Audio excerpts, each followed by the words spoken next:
Well, I suppose today we have to talk football.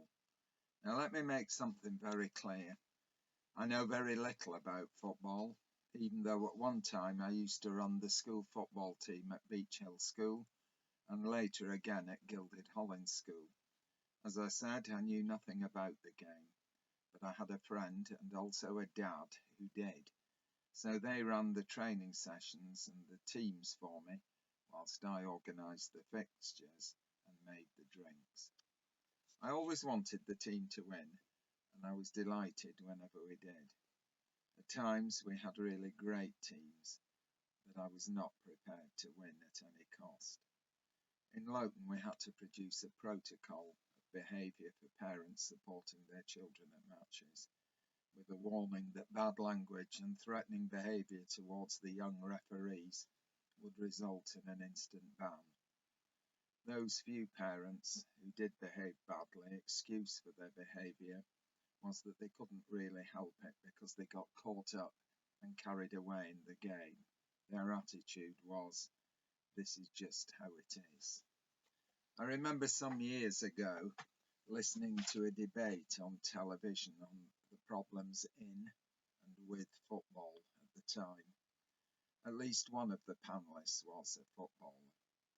The discussion was about the problem of racist name-calling and swearing that had and was taking place on the football pitch.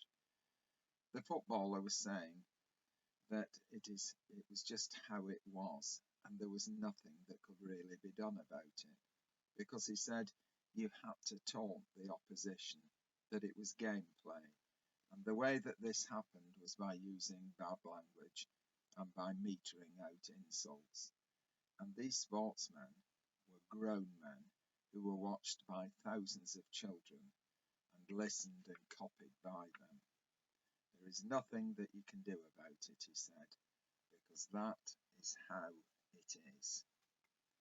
On Wednesday, as the Danish national anthem was played, it was booed by some so-called football fans. That's how it is. There is nothing that can be done about it. The Gospel reading this morning tells of the death of John the Baptist, which you can read about in Mark chapter 6. A cruel death carried out by the orders of a tyrant whose excuse for beheading John was, it wasn't really my fault, there was nothing that I could do about it. It's surprising, or is it, that the same excuse for behaving badly or for letting things go resounds unchallenged through the years and down through the centuries. Nothing really changes.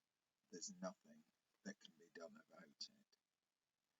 John the Baptist, however, was not content, like the footballer, like those few parents, and like Herod, to say, that's how it is, there is nothing that I can do about it. No, not John, for he was always trying to live in the way of God, and as such he was faithful in everything that he did. And because God's word and way meant so much to him, he was willing to even die for it. John was far stronger than most of us are. He was willing to speak out for right and wrong, just as so many others have done through the ages, some of them known, others just ordinary people, those who have stood up for the principles of freedom and justice and respect for persons, and many of them paying for their beliefs, like John, with their lives. I think that it is useful to reflect on John's courage, his conscience, and his insistence that injustice and wrongdoing must be opposed and spoken out against. I wonder what John would have thought of today's world, and in which of today's wildernesses he would have stood to speak out for the God that he loved.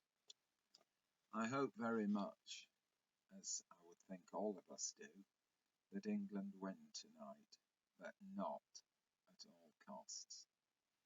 I hope that if our team wins, that they will win fairly and well, and if they lose, I hope that they will do so with grace. I'm fairly certain that Gareth Southgate and his team will do this, because they, like all true sportsmen and women, know how to conduct themselves.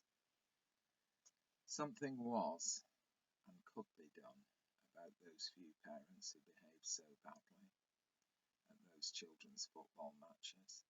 Something has been done to tackle the problems that once were just taken for granted in the professional game. As for the few fans who behave so badly, they too, I am sure, will find that they will not be allowed to carry on like that for much longer.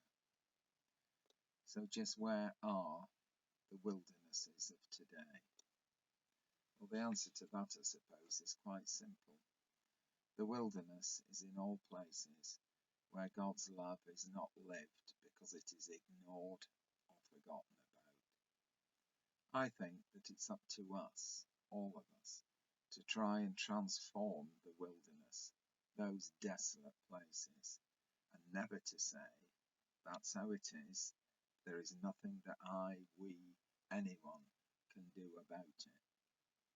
Rather, we should speak out, tell out our faith, and teach others about God through example, and pray that our world's wildernesses will in time, with God's grace, burst out, blossom, and then bloom. And as long as there are people like John, who are willing to speak out against injustice, then we and our world